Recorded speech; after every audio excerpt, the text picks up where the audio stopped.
What's up, everybody, and welcome to the second episode of the Flying Knee KO podcast. My name is Victor Vasquez. Welcome back. I know it's been a while. It's actually been only 2 weeks that we did the first episode. Wanted to wait for some fights to kind of trickle in. That way we can discuss a little bit more about those fights. And it actually returned to Las Vegas. They were actually held at the UFC Apex, which is the Performance Center in Las Vegas, and it was actually a very nice setup. I actually enjoyed it. I actually heard on the broadcast team that they mentioned that the octagon was actually smaller than the real octagon that's used at different sites. Normally, I think the distance is between like 30 feet of the size of the octagon. This one was about 25 feet, so 5 feet smaller. But you can rarely notice it on TV, but it's still great night of fights. I always get excited. Headlined by Tyron Woodley, former welterweight champion, taking on Gilbert Burns. We'll get to that fight, but it was a lot of great finishes. I mean, the prelims started off with 4 straight finishes. You had 2 submissions, you had 2 KOs, then you started kind of going into a few decisions, and then the main card had another 2 finishes. So out of 11 fights, you had 6 different finishes. Great night of fights. I was excited that the UFC was back and rolling with some great fighters, and we're gonna go highlight some of them here. But again, thank you so much, everybody, for coming and listening. I know we're still during this crazy times. It's quarantine. There's protests, there's riots, there's just all this crazy stuff. So just want to make sure and say that hopefully you guys are staying safe. But in the meantime, let's go ahead and jump in to segment number 1, in which I like to call. I'm here with the winner, Derek Lewis. Derek, why'd you take your pants off? My balls was hot. I understand. And there it is. My balls was hot segment. So let's go ahead and go over the hot news of this past weekend's fight for UFC Fight Night. Tyron Woodley versus Gilbert Burns. I mean, there's no other news besides that main event.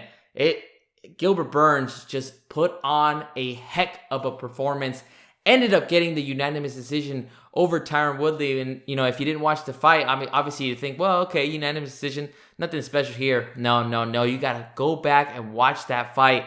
It was a complete domination by Gilbert Burns. He was on a 5-fight win streak before coming in to face off against Tyron Woodley. In his last fight, ended up knocking out Damian Maia, the grappling master of the UFC. Right from the get-go, Gilbert Burns ends up landing a sweet hook shot that ends up buckling Tyron Woodley. Then he lands a couple knees, couple uppercuts, opens a gash over the left eye of Tyron Woodley, and it just was all downhill for Tyron Woodley, and Gilbert Burns just did not let up. And you would think, okay, well, he's got the advantage. He got that 10-8 round in the first round.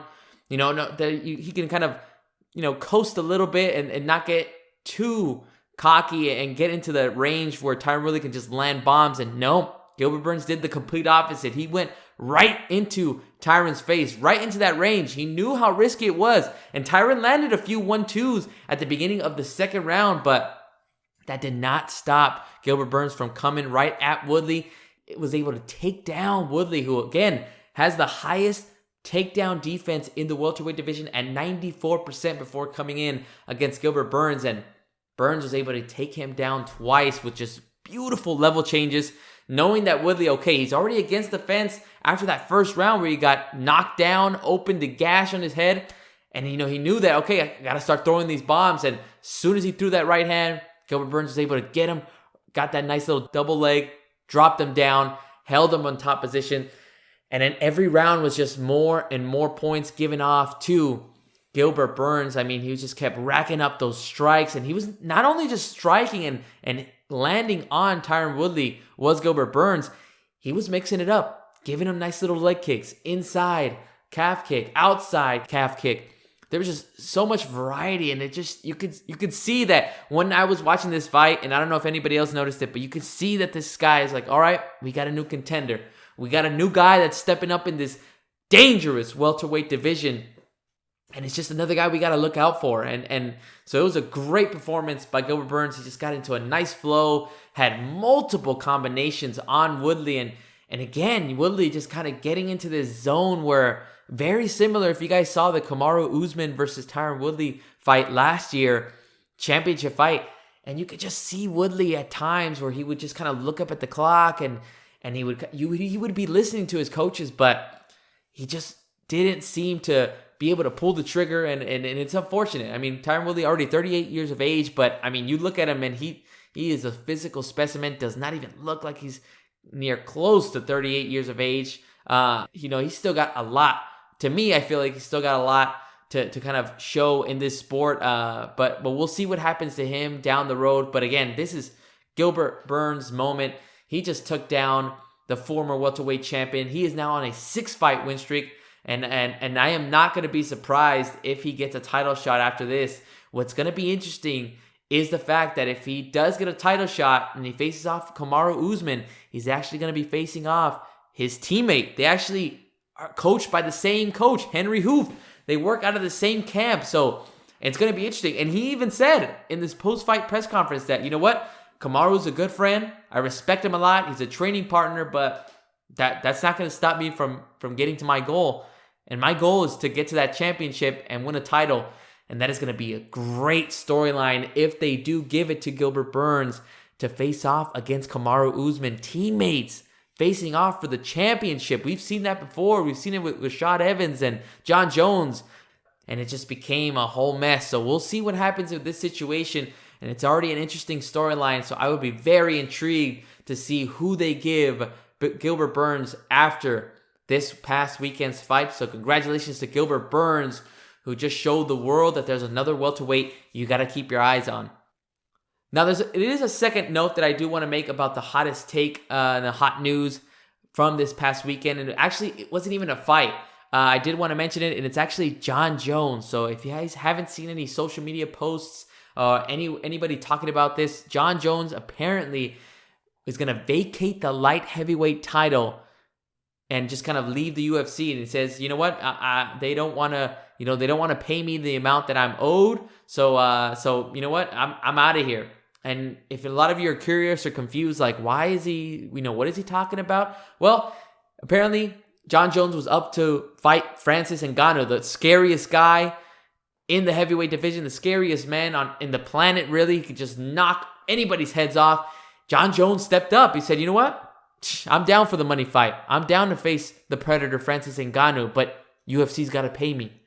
And then he says that he discussed with Dana White, president of the UFC, and then I guess negotiations went bad. He says that John Jones stated via Twitter that even before any numbers were discussed, they weren't able to accommodate that fight. And then apparently Dana mentioning that John Jones wanted to ask for Deontay Wilder, a heavyweight boxer's amount that he gets from his fights. That's how much John Jones was asking for, which is a ridiculous amount. Apparently $30 million to fight Francis Ngannou. And now John Jones apparently was just so frustrated that Dana White has been saying these kind of comments. He's like, you know what? All right. If you don't want to pay me these amounts, if you don't, respect what I've done for this sport, even Dana White called John Jones the GOAT. But apparently, he says that the price that John Jones was looking for a fight against Francis Ngannou was just way too high, and especially during these crazy times of the coronavirus. But yeah, John Jones apparently is going to vacate the light heavyweight title. He feels like his legacy is already intact. He says he feels that there's no gain if he faces off against Dominic Reyes again, or he faces Jan Blachowicz, the next light heavyweight contender. So we will see what happens. I'd be very surprised if John Jones doesn't come back. He did leave a little tidbit where he says, call me in 2021 if you want to set up the Israel Adesanya fight, which would be amazing to see. But very, very shocking news that we see John Jones just kind of seeming like he's just going to wait it out and see, okay, whatever the UFC, whenever they want to play ball, they can always call me up and set up the fight that I want to get, and obviously pay him the amount that he feels he deserves. So it should be interesting to see what happens with John Jones in the next couple of months in 2020. All right, well, that was the hot news for this past weekend. Let's go ahead and jump over to the best fight that we saw in this segment that I like to call... Bang, man! I want to do that, man. I do. And that's Julian Lane saying the cringiest line in UFC Ultimate Fighter history, saying, "Let me bang, bro." But that segment is one of my favorite segments because we go over the best fight of this past weekend. And to me, I mean, there was a lot of great fights, but the one that I got to give it to is one in the prelims. It ended up being Daniel Rodriguez versus Gabe Green, two welterweights who are just very young in their careers, but wow, that 3-round fight was so back and forth. Each guy was just going head to head against each other. Neither guy wanted to back up, and it was just a great action-packed fight. This is actually Gabe Green's debut fight in the UFC, and he came out to put on a performance. He wanted to show the UFC, you know what? I'm going to step up, and I'm going to just put on the show for the fans that are watching, from their living rooms. But, I mean, Daniel Rodriguez, D-Rod, was so precise. He was just letting Gabe Green have it. His lead hand was just able to keep Green at distance. And then that lead jab ended up helping him with a nice straight right.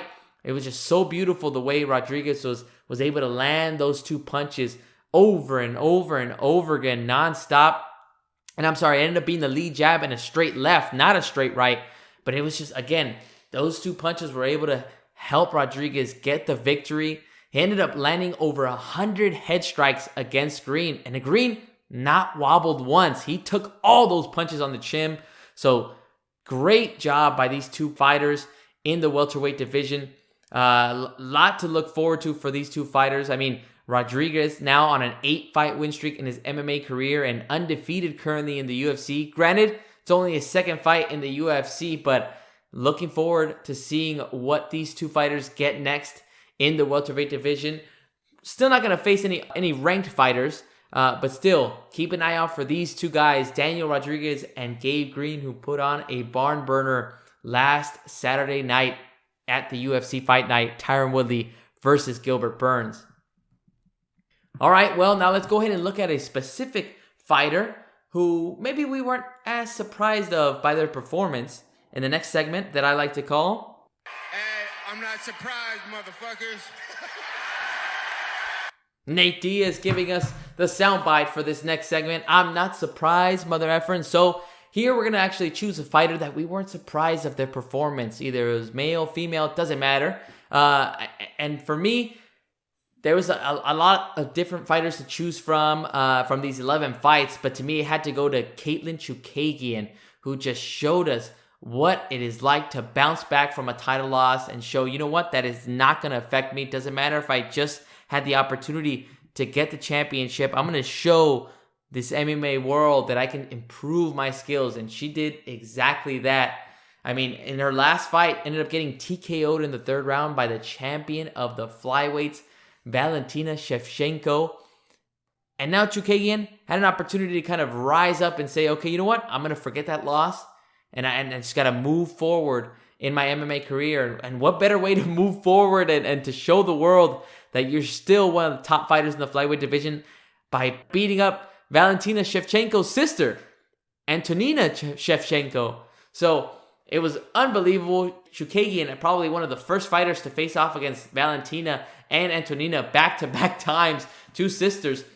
And Chookagian came out so dang strong. Had a 10-8 round in that first round. Immediately got into a clinch and then took down Antonina and just immediately put the pressure on her. She had multiple rear naked choke opportunities. Great ground and pound. Landed a lot of elbows, a lot of hammer fist.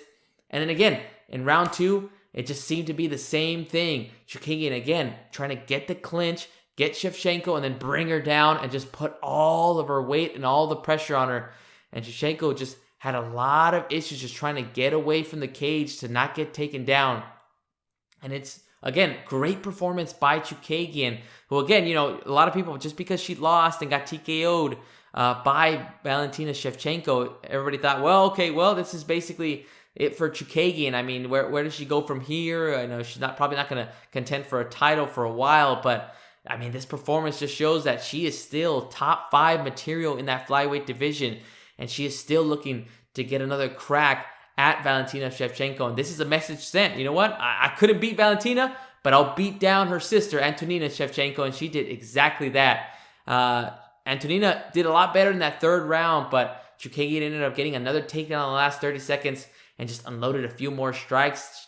Chookagian actually had a total of 202 strikes on the night. So a very impressive performance, and we were not surprised by what Kaitlyn was able to do last Saturday night. Now, while we're not surprised of Kaitlyn, there was a fighter that we were surprised of, and we'll go ahead and highlight them in this segment called Who the fuck is that guy? Who the fuck is that? You know damn well who I am. Who the fuck is that? Conor McGregor with another classic line of who the F is that guy. And in this segment, we're going to highlight a guy or girl on the fight card that we may have been overlooked just because of the different fights that were going on or the main card or, again, hot news like Gilbert Burns beating Tyron Woodley. So there's, again, a lot of fighters to choose from. A lot of young and unknown talent was shown in this Fight Night card. So it was very tough to choose. But I ended up going with the first fight of the night in the prelims, which was Chris Gutierrez taking on Vince Morales. And Chris Gutierrez, just the skill and the scariness that he had by being able to just brutalize Vince Morales with leg kicks. He threw leg kick after leg kick after leg kick. It just like, it was brutal to watch. The fight only lasted 2 rounds. And I mean, I'm surprised it went to the second round. I mean, there was so many beautiful leg kicks that Chris Gutierrez was able to land. Landed it on the outside left leg of Vince Morales, ended up making him switch stances. And as soon as he switched, Chris Gutierrez, all right, well, giving me the opening, I'm going to kick your other leg. And he just kicked it from the inside, kicked it from the outside. You could see the bruising on Vince Morales' leg. It was nasty. Now, every time in that second round, after he started throwing those leg kicks, I started wincing every time it landed on Vince Morales because he just wasn't doing enough to check those kicks, was not prepared for those. And it was just a devastating fight for Chris Gutierrez. Ended up getting the TKO victory by leg kicks. So very rare that you get a leg kick TKO. It was actually only the 10th leg kick KO in UFC history. And just like that, Chris Gutierrez is on a 3-fight win streak. So guys, if there's one fighter that you should look out for, obviously there's probably a lot that I may have missed because of the fact that there was just so many good performances. But if you had to look at one guy, you got to look at Chris Gutierrez from the featherweight division. Brutal TKO victory with leg kicks. Ended up getting that one in the second round. Chris Gutierrez now up to a 15-4 record in the UFC. So should be a great fighter to kind of keep your eye on, especially when you see any featherweights fighting on fight cards.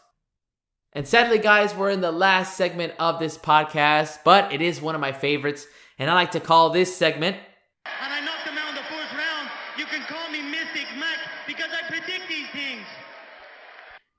Mystic Mac, last segment here. And we're not going to predict any, results for this upcoming weekend's UFC 250 fights. Instead, we're going to look back at these past weekend's winners and try to predict who they're going to face off next.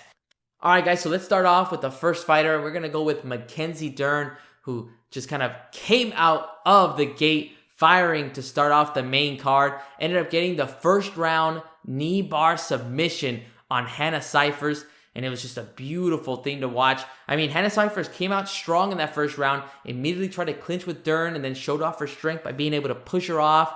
Was going to let her know, if you want to make this a grappling fight, it's not going to be good for you. But the moment that Dern got to the ground, she immediately went for the leg of Cyphers, was able to lock in that leg and submit Cyphers in that first round. This is Dern's first victory since becoming a mother and the first leg lock submission in women's UFC history. So a great performance for Mackenzie Dern, and she's now declared that she wants to be the first mom champ. We've heard that before. Michelle Watterson, the karate hottie, also wanting to become the first mom champ. So we'll see which one of those two ladies has the opportunity. Now, we'll go ahead and discuss what's next for Mackenzie Dern. Her only loss in her MMA career came last October against number 15th ranked Amanda Ribas. So it'd probably be too soon to kind of offer up that rematch. So what I would want to see Dern tested, and I want to see her face a ranked opponent. So why don't we just have her face off against Felice Herrig, who is currently ranked number 14th in the strawweight division, to see where Mackenzie Dern is, where her MMA ability kind of stands, and what she still needs to improve on. So I would love to see Felice Herrig against Mackenzie Dern. All right, guys, next fight that we're going to cover and next fighter is Roosevelt Roberts. Roosevelt Roberts taking on Brock Weaver. Both these guys trash talking during fight week. These two guys did not practice social distancing in the correct manner, as during the face-off, when they're supposed to be standing 6 feet apart, they ended up going nose to nose, had to be separated. It was a little ridiculous, but it just shows you the intensity that two of these guys had, and it was just constant trash talk. Even during the fight, Roberts kept talking to Weaver in the clinch, kind of mouthing off, telling him stuff.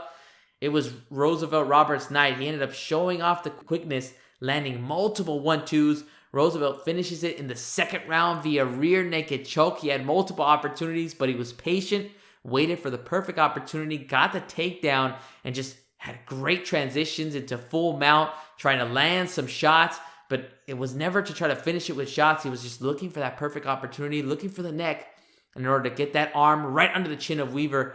And he actually had it with the right arm under the chin of Weaver to try to get the rear naked choke. Then kind of released it, pummeled him with a nice little sick ground and pound, and then sank in the left arm under the chin to finish off the sequence and get the rear naked choke. This ended up being the 10th victory for Roosevelt, and it ended up being his 5th victory via submission. Now, what makes this one easier to predict who's going to be next for Roberts is the fact that he actually called out who he wants to fight next. And he wants to fight Matt Frevola, another lightweight who is currently on a 2-fight win streak. Should be an interesting matchup because even Roberts stated in the post-fight press conference that, he sees red and he hears red when he sees Matt Frevola or hears his name. Apparently they were supposed to fight in the past, but it fell through. So has some type of personal vendetta against Matt Frevola, and whenever there's some type of storyline or any type of, bad blood between two fighters, I'm all in for that fight. So hopefully the next fight for Roosevelt Roberts is Matt Frevola in the lightweight division. All right, guys, next fighter that we're going to focus on is Billy Quarantillo from the featherweight division. Ended up taking on Spike Carlisle, and what a matchup. This is actually my runner-up for the Let Me Bang Bro segment. This is another great 3-round fight between these two guys. Spike Carlisle is probably going to become a fan favorite. He immediately came off the blocks as soon as the bell rang, went right for a front leg kick right to the face of Billy Quarantillo, and he almost landed it, and he was just trying to pummel him and trying to end it in the first round. And it's actually something that Billy mentioned during fight week, and he said that, Spike's more of a first-round fighter. As soon as we get him out of the first round, he's probably going to tire out, but it did not seem like that, as Spike Carlisle has just had that gas tank to withstand a lot of what Billy Quarantillo was trying to do, and Quarantillo survived that first round. He even landed a clean shot, which is crazy. The funniest moment of the fight was really in the end of the first round. You see Spike Carlisle on top of Billy Quarantillo trying to get that ground and pound, and then for some reason he gets up thinking that the round was over, even though the bell hadn't rung at all, and he just started walking towards his corner, and Billy just kind of runs from behind him, throws a left hook, and ends up landing, and then the bell rings, and then the referee had to stop him. Referee had to tell Spike Carlisle to kind of, hey, pay attention, round was not over, you stop fighting until the bell rings. And so didn't happen after that, but again, second round ended up being back and forth between Spike and Billy. And again, Spike just with so much energy, and he's able to just rush at Billy. But in the final 2 minutes, Billy took over, got top position, landed some strikes, had multiple triangle submission attempts, and he's almost able to pull it off, but Spike was able to kind of use his strength to escape that triangle attempt by Billy Quarantillo. Then in the third round, Billy got the advantage after some crazy scrambles where Quarantillo got various rear naked choke attempts again, as well as more triangles, and he actually ended up outstriking Spike Carlisle 30 significant strikes to 4. Ended up getting him that unanimous decision and the victory over Spike Carlisle. So now Billy Quarantillo is on a 7-fight win streak with a 14-2 record. Now, Quarantillo is still very young in his MMA career, so it'd probably be best to get more experience under his belt before facing off against a ranked opponent. I wouldn't mind seeing Billy take on the likes of Alex Caceres, a well-known featherweight who has faced off against, different fighters in the top of the featherweight division. So I would want to see again. I would love to see young talent face off against ranked opponents or even opponents that were formerly ranked. So I would love to see Billy Quarantillo face off against Alex Caceres in the featherweight division to kind of have that high level competition and get a feel for how Billy's game can improve in the future. All right, guys, we also had a heavyweight fight between Blagoy Ivanov against Augusto Sakai. And again, you would think, okay, heavyweights, this is going to be a crazy fight. Probably not going to go 3 rounds. No, these guys are too technical for that. They're not going to be wasting their energy and just kind of blowing it all in the first round. Instead, it was very even rounds for both guys. I mean, the judging, again, was very, very different on both ends for both fighters. One judge actually scored it for Sakai 30-27. Another judge had it Blagoy Ivanov 30-27. It was very close. Ended up being a split decision victory for Sakai. And he just had a variety of different strikes. He was landing a lot of leg kicks and calf kicks to Ivanov. And he was also being able to land body kicks as well. So he was mixing it up and countering with his right hand.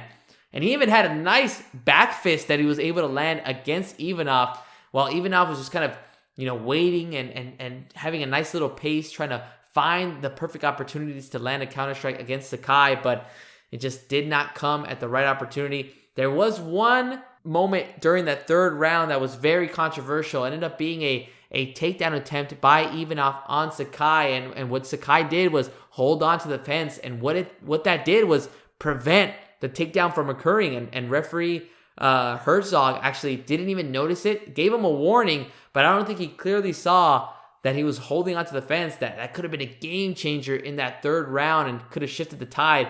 Instead, Sakai gets the split decision. He is undefeated in the UFC at 4-0, and he currently has a 15-1-1 record. So to me, I want to see his game against the top 10 of the heavyweight division. So I would love to see him face off against the ranked number 10, Alexei Oleinik, who just came out of a victory, or even Alistair Overeem if the Demolition Man wants to stay active in the heavyweight division. So 2 of those guys would be a great test for Augusto Sakai, who got a victory on last Saturday's UFC Fight Night. All right, guys, so last fighter we are going to focus on is Gilbert Burns in the main event. Again, like I mentioned before, got the decision victory over Tyron Woodley, a unanimous and a dominant victory. And it was just great to see another contender like Gilbert Burns just get the spotlight right there and just show the world that, obviously everybody's talking about Kamaru Usman and Jorge Masvidal, but there are other guys in that welterweight division that people should be looking at, like Leon Edwards, like Gilbert Burns. So to me, there's a lot of different possibilities that can come from Gilbert Burns getting this victory over Tyron Woodley. So obviously, to me, he can face off against his teammate and the welterweight champion, Kamaru Usman. Again, like I mentioned earlier on in the podcast, the storyline that you have here, both guys coached by the same man, Henry Hooft, have been training partners. They both, I'm assuming, know their games in and out. So it'd be very interesting to see at the highest level, the spotlight on who is going to rise to the occasion to become the welterweight champion. Should be very interesting. But if they end up giving Masvidal the welterweight championship, not the championship, but the title shot for the welterweight championship, that means Usman will probably face off against Masvidal. So that leaves 2 options for Gilbert Burns. They have Colby Covington or Leon Edwards. Now, Leon Edwards was supposed to fight against Tyron Woodley, but after the coronavirus hit, could not travel out of the country and wanted to be with his family. So much respect to Leon Edwards. Again, he is on a crazy 8-fight win streak in the welterweight division. Unbelievable, considering welterweight is one of the scariest divisions in all of UFC. So to me, I would love to see Gilbert Burns take on Leon Edwards. And now for that, you have the number 1 contender. Whoever wins, Leon Edwards, Gilbert Burns, there is nobody else that deserves a lightweight title. Not a lightweight, what am I thinking? Welterweight title besides those 2 guys. So I would love to see that matchup. And if not, I'm down for Colby Covington versus Gilbert Burns. I don't know what Colby's plans are. Is he planning on fighting for the UFC again? He's mentioned that he wanted a rematch against Kamaru Usman. I don't see it, even though their matchup last December was amazing, a great welterweight title fight. I don't see Colby Covington getting an immediate rematch with Kamaru Usman. So to me, I prefer Gilbert Burns versus Leon Edwards, #1 contender fight, and it would just be a phenomenal matchup to see what it would be like for Gilbert Burns again to face off against a fighter that's currently on a crazy hot streak as well. So both guys putting up their win streaks. Gilbert Burns with 6 fights under his belt, and now Leon Edwards with 8 fights in a row. So should be very interesting to see. I'm hoping Gilbert Burns fights again this year. Still got many months to go in this 2020, but I am excited for what the welterweight division has in store for us. Well, guys, that's going to do it for episode 2 of the Flying Knee KO podcast. Just always flies by, but I had a lot of fun. Hopefully you guys enjoyed it as well. I'll probably be coming out with another episode later on this week, probably early next week. If you guys are available on Saturday, make sure to tune in for UFC 250. It's going to be a pay-per-view. It's going to be headlined by the GOAT of the women's division, no matter what division you're talking about, but basically the GOAT of women's MMA, Amanda Nunes, defending her featherweight title against Felicia Spencer from Canada. Amanda Nunes now has the possibility to become the 3rd fighter to defend 2 different titles. We saw Henry Cejudo do that 3 weeks ago with the bantamweight title, and then he did it with the flyweight title. Then you had DC, Daniel Cormier, defend the light heavyweight title and the heavyweight championship. And now you have Amanda Nunes trying to make history as well. She's already the greatest women's MMA fighter of all time. So this is just basically cherry on top of her legacy. But not only is that fight one to look out for, it's going to be a great night for bantamweights. You have Rafael Assunção facing off against Cody Garbrandt, the former bantamweight champion. His return fight from his previous loss against Pedro Munoz. So we'll see where Cody Garbrandt is in his career, how he's been able to evolve and change. We also have Aljamain Sterling versus Corey Sandhagen. Now, if you remember from episode 1, I was actually hoping that they would put Aljamain Sterling against Piotr Jan for the bantamweight title, but it does not look like the UFC is going to do that. So now we have Aljamain Sterling having to fight against another up-and-comer in Corey Sandhagen. So it should be a great bantamweight fight. And then you also have the return of Sean O'Malley. Sean O'Malley, who actually won a fight already this year, and now he's trying to stay active, trying to get as many fights as he can in 2020. He's going to be taking on Eddie Wineland. So a fun night of fights that it's going to be this Saturday, guys. So if you're free, just might as well try to find a way to watch UFC 250. You know, I'm not advocating for, you to stream it. Obviously, I don't do that. Anyway, before I get myself in trouble, I hope you guys have a great rest of your week. Thank you so much for listening, guys. Stay safe out there, and be on the lookout for episode 3 of the Flying Knee KO podcast. See you later, guys.